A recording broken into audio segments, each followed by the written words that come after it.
أعوذ بالله من الشيطان الرجيم بسم الله الرحمن الرحيم الزاني لا ينكح إلا زانية أو مشركة والزانية لا ينكحها إلا زان أو مشرك وحرم ذلك على المؤمنين والذين يرمون المحصنات ثم لم يأتوا بأربعة شهداء فاجلدوهم 80 جلدة ولا تقبلوا لهم شهادة أبدا وأولئك هم الفاسقون إلا الذين تابوا من بعد ذلك وأصلحوا فإن الله غفور رحيم صدق الله مولانا العظيم الصلاة والسلام عليك يا سيدي يا رسول الله الصلاة والسلام عليك يا سيدي يا حبيب الله الصلاة والسلام عليك يا سيدي يا شفيع المذنبين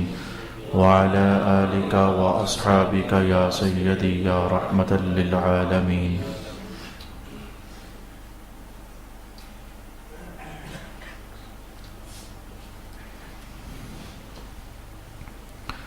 زانی مرد صرف زانیہ عورت یا مشرکہ عورت سے نکاح کرے گا اور زانیہ عورت صرف زانی مرد یا مشرک مرد سے نکاح کرے گی اور مومنوں پر اس نکاح کو حرام کر دیا گیا ہے۔ اور جو لوگ پاک دامن عورتوں پر زنا کی تہمت لگائیں پھر اس کے ثبوت میں 4 گواہ پیش نہ کر سکیں تو تم ان کو 80 کوڑے مارو اور ان کی شہادت کو کبھی بھی قبول نہ کرو، اور یہی لوگ فاسق ہیں سوائے ان لوگوں کے جو اس کے بعد توبہ کر لیں اور اصلاح کر لیں، تو بے شک اللہ بہت بخشنے والا بے حد مہربان ہے۔ صدق اللہ مولانا العظیم۔ اللہ رب العالمین کی توفیق سے آج ہم نے سورہ نور کی آیت نمبر 3 اور آیت نمبر 4 اور آیت نمبر 5 کی تلاوت کرنے کی سعادت اور سننے کی حاصل کی۔ اس سے قبل زنا کے متعلق 3-4 نشستوں میں ہم نے مختلف جہتوں سے کلام رسول پاک علیہ السلام کا سماعت کرنے کی سعادت حاصل کی۔ آج کی نشست میں 2 بڑے اہم مسئلے جن کا ہمارے معاشرے کے ساتھ بڑا گہرا تعلق ہے، ہم وہ سیکھنے کا ارادہ کر رہے ہیں۔ پہلا مسئلہ قرآن پاک میں لکھا ہوا ہے، لیکن ایک زمانے تک یہ حکم باقی رہا تھا، پھر یہ حکم ختم کر دیا گیا تھا اور منسوخ کر دیا گیا تھا۔ تو منسوخ حکم اس وقت میں نے آپ کے لیے تلاوت کر دیا ہے، اور اس پر عمل باقی نہیں ہے۔ البتہ اس کے مقابلے میں جو نیا حکم آیا تھا قیامت تک اب اس پر حکم باقی رہے گا۔ ایک چیز تو ہم نے یہ جاننی ہے، منسوخ حکم کون سا ہے اور ناسخ حکم کون سا ہے۔ اور دوسری چیز آج ہم نے یہ جاننی ہے کہ اے ایمان والو، رب کریم نے ہمیں ایک دوسرے کو جو ہم گالیاں دیتے ہیں تو گالیاں بڑی شدید بھی ہوتی ہیں اور سخت بھی ہوتی ہیں۔ کچھ گالیاں حرام ساری ہی گالیاں ہیں، گناہ ہر گالی پر ہی ہوتا ہے، اللہ تعالیٰ ناراض ہر گالی دینے پر ہی ہوتا ہے۔ کبیرہ گناہ تو ہر قسم کی گالی ہے ہی ہے، لیکن کچھ گالیاں تو ایسی ہیں کہ جن پر اللہ تعالیٰ ناراض تو ہوا ہی ہوا، بندہ گناہ گار تو ہوا ہی ہوا، اللہ تعالیٰ اتنا جلال میں ہوا کہ فرمایا اس کو پکڑ کر 80 کوڑے مارو۔ کچھ گالیاں ایسی بھی ہیں، یقینی سی بات ہے کہ یہ ہمارے ماحول کی باتیں ہیں، ہمارے معاشرے کے ساتھ ان کا تعلق بنتا ہے۔ آج یہ 2 طرح کے بڑے عنوان ہم سورۃ نور میں سیکھنے کا اہتمام کریں گے۔ یاد دلانا چاہوں گا میں آپ کو کہ سورۃ نور کے بارے میں رسول پاک علیہ السلام نے فرمایا ہے کہ اپنی خواتین کو خاص کر کے سکھاؤ، مرد بھی سیکھیں۔ ان میں مردوں کے لیے بھی احکام ہیں، عورتوں کے لیے بھی احکام ہیں، لیکن عورتوں کے لیے ذرا کچھ زیادہ ہی احکام ہیں۔ پردے کے احکام اس میں ہیں، بے حیائی سے بچنا ہے، عنوان ہی آج کل یہ چل رہا ہے، ایک دوسرے پر لان تان کرنا ہے، خواتین بھی لان تان کرتی ہیں، گالیاں مرد نکالتے ہیں، گالیاں عورتیں بھی نکالتی ہیں، وغیرہ وغیرہ۔ تو بہت سارے احکام چونکہ عورتوں کے ساتھ بھی تعلق رکھتے تھے، تو بہرکیف حضور پاک علیہ السلام نے اس عورت کو خاص طور پر، اس صورت کو خاص طور پر عورتوں کو سکھانے کا حکم ارشاد فرمایا۔ آیت نمبر 1 میں جو حکم نمبر 1 ارشاد ہوا، پہلے ہم اسے سمجھتے ہیں، حدیث بھی ساتھ پلس کرتے ہیں، اور پھر ایک سیٹ اپ سمجھنے کے بعد پھر ہم سمجھیں گے کہ اب یہ حکم ختم ہو چکا ہے اور اس کے متبادل یہ حکم آ چکا ہے۔ اور یہ جو آج ہم سیکھ رہے ہیں، آپ کی زندگی میں شاید اس کی بڑی اہمیت نہیں ہوگی، لیکن میں آپ کو بتاؤں جب قرآن پاک کا علم زوروں پر ہوا کرتا تھا، لوگ سیکھنے کے لیے رغبت رکھا کرتے تھے اور منتیں اور سماجت کیا کرتے تھے کہ ہمیں کوئی سکھائے، اور 2 مہینے آ کر کے تو استادوں کے پاس ایسے ہی بیٹھ جایا کرتے تھے کہ استاد کو ہماری کوئی ادا اچھی لگ جائے تو ہمیں داخل درس کر لیا جائے۔ تو جب اس وقت کا جب کہ علم بڑا زور پر ہوا کرتا تھا اور لوگوں کی رغبت میں بھی اترا ہوا کرتا تھا، تو یہ علم انتہائی اہم ترین علم ہوا کرتا تھا۔ بلکہ میں یوں کہوں، جیسے آج ہم کہتے ہیں گورنمنٹ کے کاغذوں میں ایک جملہ بولتے ہیں، حضرت علی کے کاغذوں میں رضی اللہ تعالی عنہ، حضرت علی المرتضیٰ کے کاغذوں میں تو وہ بندہ محراب اور منبر میں بیٹھنے کا حق ہی نہیں رکھتا تھا جس کو یہ ناسخ اور منسوخ کا علم نہیں ہوتا تھا، کہ تو نے لوگوں کو وہ حکم سنا دیا جس پر آج عمل ہی نہیں ہے، اسی پر زور دیتا جا رہا ہے، حالانکہ وہ تو ختم ہو چکا ہے اور تجھے اس حکم کا پتہ ہی نہیں ہے جو قیامت تک اب جاری رہنے والا ہے۔ تو جناب علی کے کاغذوں میں تو وہ بندہ محراب اور منبر میں بیٹھنے کے لائق نہیں ہوا کرتا تھا جس کو ان باتوں کا علم نہیں ہوا کرتا تھا۔ تو میرا خیال ہے کہ تمہیدی کلمات کافی ہو گئے، اب ہم سیکھنا چاہیں گے۔ رب کائنات نے فرمایا کہ جس بندے نے زنا کر لیا، اب اس کی شادی ایسی عورت کے ساتھ ہی ہوگی جو زنا کرنے والی ہے۔ پاک صاف عورت سے شادی نہ کرے یہ بندہ۔ اچھا جی، جس مرد نے زنا کر لیا، یہ حکم ختم ہو چکا ہے، جس مرد نے زنا کر لیا اتنا گندا ہو گیا کہ اس کی شادی کسی کافر عورت سے کرو، بات ختم۔ جس عورت نے زنا کر لیا ہے یہ اتنی گھٹیا ہو چکی ہے کہ اب اس کی شادی اسی جیسے سے کرو۔ اور جس عورت سے یہ غلطی واقعہ ہو گئی ہے تو اب یہ اتنی اللہ کے کاغذوں میں گر گئی ہے کہ اب اس کا نکاح کسی مشرک مرد سے کراؤ۔ رب کائنات نے فرمایا زانی مرد صرف زانیہ عورت یا مشرکہ عورت سے نکاح کرے گا، اور زانیہ عورت صرف زانی مرد صرف زانی مرد یا مشرک مرد سے نکاح کرے گی۔ وحرم ذلك علی المؤمنین، ایمان والوں پر یہ حرام ہے، کوئی متقی مومن شخص زانیہ عورت سے نکاح نہ کرے، اور کوئی متقی عورت اس طرح کے بدماش مرد سے نکاح نہ کرے۔ یہ ایک دور میں حکم یہی ہوا کرتا تھا۔ میں اس سلسلے میں رسول پاک علیہ السلام نے اس حکم کو ایک زمانے تک جاری بھی رکھا عملی دنیا میں۔ مثلا حدیث کے الفاظ آپ سے کہنا چاہتا ہوں کہ ایک عورت ام معزول اس کا نام تھا، ام معزول نام کی ایک عورت وہ پیسے لے کر کے تو یہ غلط کام کیا کرتی تھی، اپنا جسم کو بیچا کرتی تھی۔ ایک شخص حضور کی خدمت میں حاضر ہوا اور کہا یا رسول اللہ میں اسے نکاح کر لوں، عورت معروف تھی، مدینہ میں عورت معروف تھی، میں اسے نکاح کر لوں۔ وہ شخص حاضر خدمت ہوئے، رسول پاک علیہ الصلوۃ والسلام نے یہ آیت پڑھ کر سنا دی کہ جب اللہ پاک کہہ رہا ہے نہیں کرنا تو پھر میں تجھے کیسے اجازت دے دوں، نہیں یہ نکاح تو نہیں کر۔ یہ ایک حدیث پاک کے الفاظ ہو گئے، حضور نے اس پر عمل جاری رکھوایا۔ ایک اور اس سے لمبی حدیث آپ سے کہنا چاہوں گا، حضرت مرثد بن ابی مرثد صحابی رسول ہیں، زمانہ جاہلیت میں اسلام قبول کرنے سے پہلے کی کہانی ہے۔ مکہ کی ایک عورت سے ان کی دوستی تھی، اناق اس کا نام تھا، عین نون زبر الف نا قاف، اناق اس کے دوستی تھی۔ تو زمانہ جاہلیت میں تو کیا کیا کیا کیا کیا کیا ہوتا تھا، چلتا تھا۔ اللہ پاک نے فضل کیا، اسلام قبول کر لیا۔ حضرت مرثد کی شان یہ تھی کہ اللہ پاک نے ان کو یہ جیرا اور ہمت دی ہوئی تھی کہ مدینہ ہجرت کر کے چلے گئے تھے، لیکن یہ ان کو اطلاع ہوتی نا کہ مکہ کے فلانے محلے فلانے گھر میں کوئی بندہ مسلمان ہو چکا ہے لیکن بیڑیوں میں جکڑا ہوا ہے، ایسا کہ اللہ پاک نے ان کو طاقت اور ہمت اور جرأت عطا فرمائی تھی۔ یہ خفیہ آتے اور گھروں سے مسلمان بندے اٹھا کر کے تو انہیں لے جا کر حضور کے قدموں میں اٹھا دیا کرتے تھے، اور اس حوالے سے یہ معروف بھی تھے کہ مرثد آ گیا نا تو پھر یہ گیا۔ مرثد کے بارے میں یہ بات معروف بھی تھی کہ یہ ہمارے بندے اٹھا کر لے جاتا ہے۔ تو مطلب یہ تھا کہ ان کا یہ تھا کہ اب اسلام قبول ہو جو گیا تو پھر میں کیوں نہ ان کے آقا کے قدموں میں پہنچا ہی دوں۔ تو ایک بار ایسا ہی ہوا تھا، جناب مرثد مکہ میں داخل ہوئے تو اندھیری رات تھی، اور چاندنی بس رات کے اندھیرے میں چاندنی کی روشنی میں ایسے محسوس ہوتا تھا کہ جیسے کوئی ہویولا سا، یعنی کوئی سایہ سا ہے۔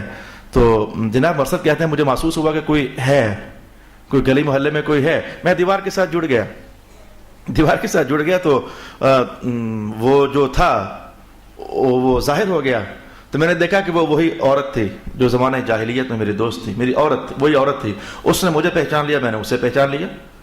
پتا اسے تھا کہ میں کیا کام کرتا ہوں، اس عورت کو پتا تھا کہ میں کیا کام کرتا ہوں۔ کہنے لگی پھر آج ہمارے ہاں ٹھہر جاؤ۔ میں نے کہا ٹھہر جاتے ہیں۔ ٹھہر گئے ان کے گھر، تو اس عورت نے گزشتہ زمانے کی کہانی چھیڑنا چاہی کہ پھر آج رغبت نہیں کرو گے؟ تو جناب مرثد کہنے لگے ہمارے حضور نے منع کر دیا ہے، ہم تو یہ کام نہیں کرتے.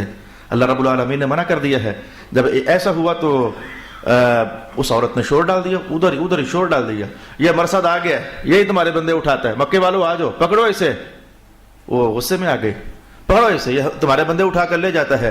جناب مرصد کہتے ہیں مجھے تو معاملہ مشکل میں پڑ گیا, تو میں نے وہاں سے دوڑ لگائی اور ان کے 8 بندے میرے پیچھے لگ گئے, اور میں دوڑ لگا کر, طاقت اللہ نے مجھے دی ہوئی تھی, 8 بندے ان کے میرے پیچھے, اور میں دوڑ لگا کر ایسا گھوما آئیں بائیں دائیں زگ زیگ بناتا ہوا میں ایک پہاڑ کی غار میں چھپ گیا. اور اللہ کا کرنا یہ کہ وہ بھی پتہ نہیں تھا ان کو میں کہاں ہوں, لیکن ڈھونڈتے ڈھونڈتے اسی غار پر آ کر کھڑے ہو گئے. یہ تو غار ثور کی جیسے تاریخ دہرا دی گئی, جیسے حضور رحمت عالم اندر اور باہر وہ کھڑے ہو کر باتیں کر رہے تھے.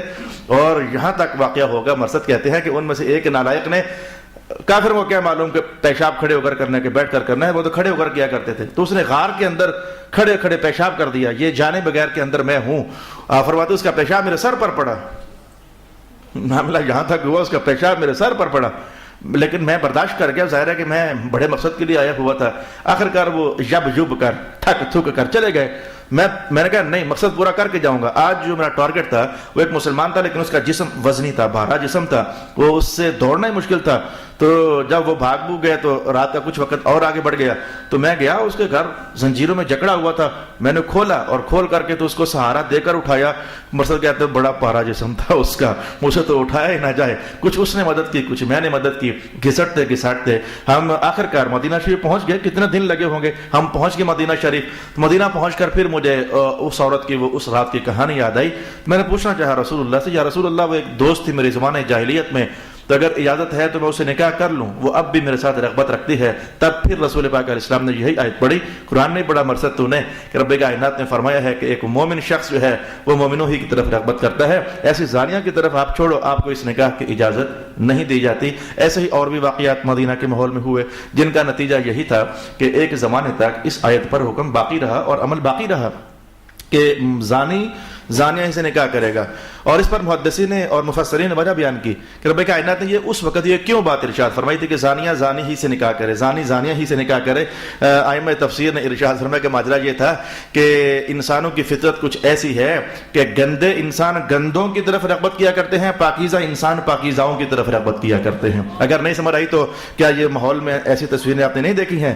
ایک ادھر چلو میں لفظ آپ کے مولوی صاحب ہوں, نیک ہوں, پارسا ہو, متقی ہوں, داڑھی ہو, امامہ ہو, تو کتنی بار رشتے ریجیکٹ ہو جاتے ہیں. میں نہیں کرتی اس کے ساتھ شادی, وہ ذرا ماڈرن ہوتی ہے, وہ پتہ فیشنیبل ہوتی ہے. میں اسے شادی نہیں کرتی, اس نے داڑھی رکھی ہوئی ہے. میں اسے شادی نہیں کرتی, اس نے پگڑی باندھی ہوئی ہے, یہ تو مولوی ہے. تو نیک آدمی کا بری عورت سے نبھاؤ ہوتا نہیں, عام طور پر ماجرا کچھ ایسا ہی ہے. اور اگر لڑکا کوئی فیشنیبل سا ہو جائے, ایسے واقعات بھی ہمارے نظروں میں آئے ہیں کہ شادی سے پہلے ہی لڑکے نے کہنا شروع کر دیا, لڑکی کے نام پیغام بھجوا دے, پینٹ پہنا کر, جین پہنا کر, مجھے نہیں ایسے کھلے ڈلے کپڑوں میں اچھی لگتی. تو مرد اگر متقی درجے کا ہو تو عورت کا نبھانا مشکل ہو جاتا ہے, اور اگر عورت متقی درجے کی ہو تو پھر مرد اگر خراب ہو تو ان کا نبھاؤ آپس میں مشکل ہو جاتا ہے. تو اس بنیاد پر رب کائنات نے پہلے تو یہی حکم جاری کر دیا, بس ٹھیک ہے, جب ان کی طبیعتیں ملتی نہیں ہیں تو ہم ان کو حرام کر دیتے ہیں. لیکن اللہ نے پھر کرم کر دیا, اس لیے کرم کر دیا کہ کتنے لوگ ہوتے ہیں زندگی بھر کے شرابی ہوتے ہیں, آخر توبہ کر لیتے ہیں. اللہ کے کرم کی ایسی بہاریں ہیں, زندگی بھر کی گناہگار عورتیں توبہ کر لیتی ہیں. تو رب کائنات نے ان کے جرم کو نہ دیکھا اور ان کی توبہ کے عنوان کو دیکھ کر کے کہا کہ وہ جو ہم نے حرام کیا تھا, جب اب ہم نے حلال کر دیا ہے, توبہ کرو اور یہ نکاح کر سکتے ہو. یہ اللہ نے کرم نوازی فرما دی, اور اللہ نے فضل فرما دیا کہ چلو اب تمہارے لیے یہ راستہ کھول دیا جاتا ہے. یہاں تک تو ہم نے جان لیا کہ یہ کام حرام تھا. اب میں یہ الفاظ آپ کے لیے تلاوت کروں کہ کن الفاظ میں رب کائنات نے یہ فرمایا ہے کہ اب یہ نکاح تم کر سکتے ہو. 4 سپارہ آخری آیت, اس میں رب کریم نے ان عورتوں کا حوالہ دیا جن سے شادی کرنا حرام ہے. پڑھنا چاہو نا تو آپ بھی یہ آیتیں کچھ نہ کچھ حوالے یاد رکھا کرو. جن جن جن جن عورتوں سے نکاح کرنا حرام ہے وہ 4 سپارے کی آخری آیت میں بیان فرمایا گیا ہے. حرمت علیکم امہاتکم وبناتکم واخواتکم وعماتکم وخالاتکم وبنات الاخ وبنات الاخت وامہاتکم اللاتی ارضعنکم واخواتکم من الرضاعہ وامہات نسائکم وربائبکم اللاتی فی حجورکم من نسائکم اللاتی دخلتم بہن فإن لم تکونوا دخلتم بہن فلا جناح علیکم. الغرض یہ عورتوں کا بیان کر دیا. اور جب یہ ساری عورتیں جو حرام تھیں اب قیامت تک حرام تھیں بیان ہو چکی, تو رب کائنات نے ساتھ یہ فرما دیا وَأُحِلَّ لَكُمْ مَا وَرَاءَ ذَلِكُمْ, ان عورتوں کے سوا ساری حلال ہیں. یہ حکم آ گیا، ان عورتوں کے سوا ساری عورتیں تمہارے لیے حلال ہیں. تو لہٰذا ایک تو یہ آیت میں نے آپ کے سامنے پڑھ دی، وہ جو حرام تھیں ان میں یہ زناکار اور زناکار مرد اور عورت ان کا ذکر نہیں آیا. جو حرام اب تھیں ان کا ذکر آ گیا. فمن باقی ساری تمہارے لیے حلال قرار دے دی گئی ہیں. اور ایسے ہی 18ویں سپارے میں آئندہ آگے الفاظ آ رہے ہیں، وَأَنكِحُوا الْأَيَامَ مِنكُمْ، ایسا کر لو کہ تم جو تمہارے لڑکے ہیں اور لڑکیاں جن کی شادیاں نہیں ہوئی ہے تو ان کی شادیاں کروا دیا کرو میں اگر قید نہیں لگائی، کن سے کرواؤ اور کن سے نہ کرواؤ. اسے مذہب کی زبان میں کہتے ہیں کہ جو آیت میں نے ابھی پڑھی ہوئی ہے یہ آیت مقید ہے کہ قید ہے. مرد قید یہ ہے کہ زنا کیا ہوا ہے تو اس کی شادی کرو ایسی عورت سے جس کی قید اور وصف یہ ہے کہ اس نے بھی زنا کیا ہوا ہے. قید مقید حکم بیان کیا. اور جو میں نے ابھی اگلی آیات میں سے آپ کے لیے پڑھا وہ حکم مطلق ہے. مطلق کا معنی اس میں کوئی قید نہیں ہے، یعنی یہ کہا گیا بس نکاح کرا دیا کرو، جیسی بھی ہو کرا دیا کرو. تو اس آیت سے بھی مفسرین کرام نے اس آیت کو منسوخ جاننے کا حکم سمجھا ہے. تو میرا ایک عنوان پورا ہو گیا، اس کا ہم ترجمہ سماعت کر لیتے ہیں. رب کائنات نے ارشاد فرمایا زانی مرد صرف زانیہ عورت یا مشرکہ عورت سے نکاح کرے، اور زانیہ عورت صرف زانی مرد یا مشرک مرد سے نکاح کرے گی، اور مومنوں پر اس نکاح کو حرام کر دیا گیا ہے. میں آپ کی توجہ لگانا چاہوں گا، آج میں جو مطالعہ کر سکا اس میں یہ جتنی تفسیریں آج میں پڑھ سکا اس میں آدھی بات آئی ہے آدھی نہیں آئی ہے. وہ دوسری آدھی میں آپ کے سامنے نکال کر بھی رکھ دیتا ہوں. بھائی دو طرح کی بات، زانی زانیہ سے نکاح کرے یا مشرکہ سے.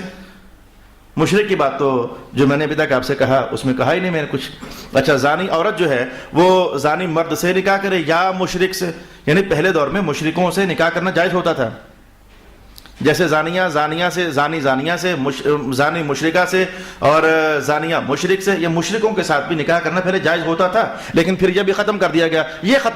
یہ کہاں لکھا ہوا ہے؟ دوسرے سپارے میں وَلَا تَنْكِحُوا الْمُشْرِكَاتِ حَتَّى يُؤْمِنُوا وَلَعَبْدٌ مُؤْمِنٌ خَيْرٌ مِّن مُّشْرِكٍ وَلَوْ أَعْجَبَكُمْ وَلَا تَنْكِحُوا الْمُشْرِكَاتِ حَتَّى يُؤْمِنَّ وَلَأَمَةٌ مُؤْمِنَةٌ خَيْرٌ مِّن مُّشْرِكَةٍ وَلَوْ أَعْجَبَكُمْ. رب کائنات نے کہا اے ایمان والے مردو، تم کافرہ مشرکہ عورت سے نکاح نہ کیا کرو بھلے وہ گولی چٹھی کیوں نہ ہو. کالے رنگ کی باتیں ٹھیک ہے، باندھی کالے رنگ کی بدصورت وہ ٹھیک ہے، لیکن ایمان والی ہو تو. اور اے ایمان والی عورتوں، تم یہ کیا کرو کہ مشرک مردوں سے نکاح نہ کیا کرو، بالکل حرام. لا تنکحوا، نکاح نہ کرو بھلے وہ تمہیں دکھنے میں بڑا سونا لگے، بڑا پیارا لگے، بڑا گورا چٹا لگے، اور غلام سا مل جائے نا، مسلمانوں کے غلام سا مل جائے تو اس کے ساتھ نکاح کر لینا. آگے پھر اس کی ریزن بیان کی، اولئک یدعون الی النار، یہ گوری عورت مشرکہ تمہیں دوزخ کی طرف لے جائے گی. یہ گورا مرد اے عورتوں مسلمانوں یہ تمہیں دوزخ کی طرف لے جائے گی. اور جو رب نے کہا مسلمان مل جائے کالی سی عورت بھی ہو نکاح کر لینا، مسلمان مل جائے کالا سا مرد بھی ہو نکاح کر لینا. واللہ یدعو الی الجنہ، اللہ تمہیں جنت کی طرف بلا رہا ہے. یہ گورے چٹے رنگوں پر مرا نہ کرو. کتنے مسلمان لڑکوں کا ایمان بکتے میں نے خبروں میں سنا ہے. انگلینڈ گئے تو کافروں سے نکاح کر لیا، وہ نیشنلٹیز کے لیے عیسائیوں سے نکاح کر لیا، مشرکات سے نکاح کر لیا، اور پھر یہ کہا یہ کاغذی کاروائی ہے. نہیں، جھوٹ بولتے تم، کاغذی کاروائی نہیں ہے. رسول پاک علیہ السلام نے فرمایا نکاح ایسا ہے سچ سچ میں کرو تو بھی ہو جاتا ہے، ایویں میں کرو تو بھی ہو جاتا ہے. ایویں کاغذی کاروائی کیا ہوئی؟ طلاق ایسا عنوان ہے، سچ سچ میں دو تو بھی ہو جاتی ہے، مذاق مذاق میں دو تو بھی ہو جاتی ہے. یہ پتہ نہیں کہاں سے مغالطے آ گئے. ایویں شادی کرنی ہے ہم نے، لا حول ولا قوت. جب ایگریمنٹ سائن ہو گیا تو ایویں کی شادی کیا رہ گئی؟ لا حول ولا قوت الا باللہ العلی العظیم. باپوں کو سمجھنا چاہیے، گھر والوں کو سمجھنا چاہیے، جو بچوں کو اس عمر میں بھجوا دیتے ہیں اور پھر نہیں کیئر کرتے، بس وہ ڈالر اور پاؤنڈ پر نظر ان کی ہوتی ہے کہ بس ٹھیک ہے آ رہے ہیں، گھر چل رہا ہے. ایمان کا سودا کر کے قرآن صاف کہا نہیں ہے اولئک یدعون الی النار، یا مشرک تمہیں دوزخ میں کھینچ کر لے جائیں گے. واللہ یدعو الی الجنہ، اور اللہ تمہیں جنت کی طرف دعوت دے رہا ہے. یہ حکم بھی میں نے، اس کا ناسخ بھی، دو حکم بیان ہوئے، دونوں منسوخ ہو گئے. ان دونوں کا ناسخ میں نے آپ کے لیے بیان کر دیا. اب میں چاہوں گا کہ اگلا حکم آپ کے سامنے بیان کروں. والذین یرمون المحصنات، وہ لوگ جو محصنات کو رمی کرتے ہیں. یہ کیا ہوتا ہے؟ جو محصنات کو رمی کرتے ہیں، صاف ستھری پاک دامن مسلمان عورت، اسے کہتے ہیں محصنات. محصنات، جس عورت نے کبھی گناہ نہیں کیا، زنا نہیں کیا، ایمان والی ہے، آزاد ہے، عاقل ہے، بالغ ہے، کبھی اس نے اس کام کی طرف دیکھا تک نہیں ہے، جو ایسی عورت، اسے محصنات کہتے ہیں. رب کائنات نے کہا جس نے ایسی عورت کی طرف زنا کی تہمت لگا دی تو پھر یہ زنا کی تہمت لگانے والا کیا کرے؟ زنا کی تہمت لگا دی، گالی نکال دی. گالیوں کا معنی آپ کو پتہ ہے، مجھ سے زیادہ جانتے ہو کہ کون سی گالی نکالی جائے جس کا معنی یہ ہوتا ہے کہ یہ بچہ تیرا نہیں ہے بلکہ کہیں اور سے آیا ہے. گالیوں کا ترجمے آپ کو آتے ہیں. اب میں محراب میں بیٹھ کر گالیوں کے ترجمے آپ کو نہیں سکھانا چاہتا. آپ کو پتہ ہے گالیوں کے ترجمے کیا ہوتے ہیں. کئی گالیاں حرامیاں. حرامی کا معنی سمجھتے ہو نا؟ چلو اتنا کو لفظ شاید میں بول ہی سکتا تھا. حرامی کا معنی سمجھتے ہو کہ جو تیرا باپ ہے وہ نہیں کوئی اور ہے. سمجھے؟ حرامی کہنا آپ تو اس کو چٹکی سمجھتے ہو, کچھ بھی نہیں ہے.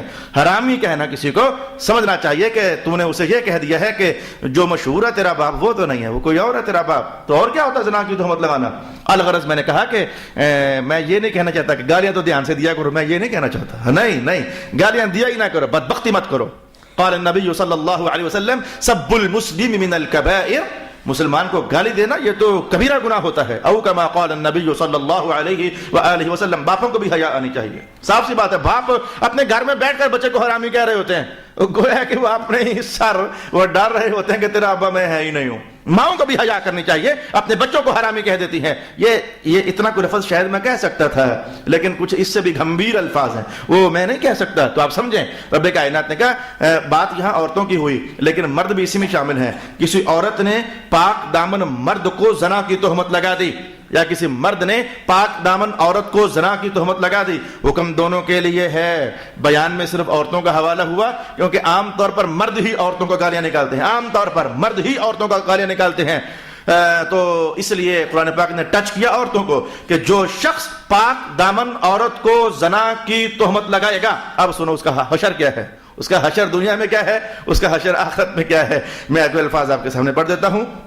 پہلی بات تو یہ ہے کہ اے تہمت لگانے والے, تو نے جو کہا کہ اس نے آخرکار گناہ کیا ہے, 4 گواہ ہونے چاہیے زنا کے ثابت ہونے کے لیے. 4 گواہ لے کر کہاں سے لاؤ گے؟